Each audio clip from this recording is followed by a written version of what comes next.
Tantas vozes, ares, ventos da África. Quantas vozes possam aqui existir, com iorubá e pobre português, que na minha terra possa resistir.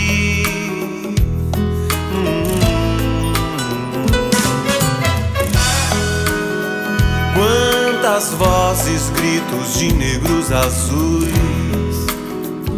tantas quantas necessário te fazer ouvir. Um pé na senzala, todos temos um. Pares de mãos limpas pra história do negro, do branco, o amarelo do Brasil. Do Brasil. Não somente por ouvir a voz, não somente por ouvir a voz, não somente por ouvir o som, ouvir o som, não somente por ouvir o negro azul. No Brasil nós somos todos cores, somos um.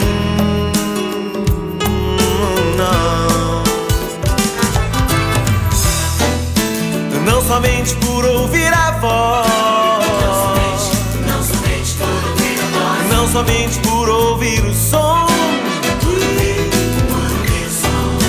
não somente por ouvir o negro azul. No Brasil nós somos todos cores, somos um.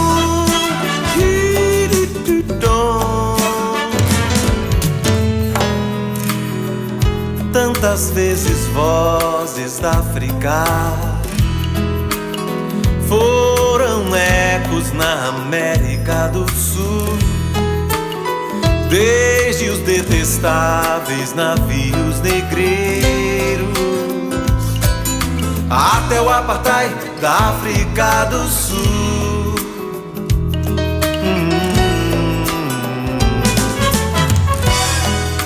Tantas vezes vozes fizeram gemidos sob a mira de ferozes altos anticristos.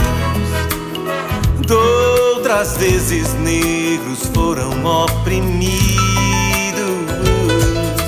Pares de mãos limpas pra história do negro, do branco, o amarelo do Brasil.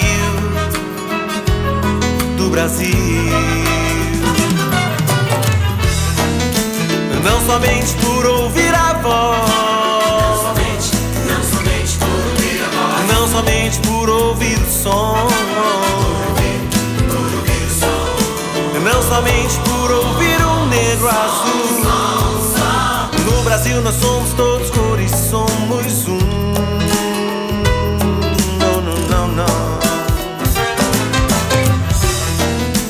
Não somente por ouvir a voz, não somente por ouvir o som, não somente por ouvir o negro azul. No Brasil nós somos todos cores, somos um.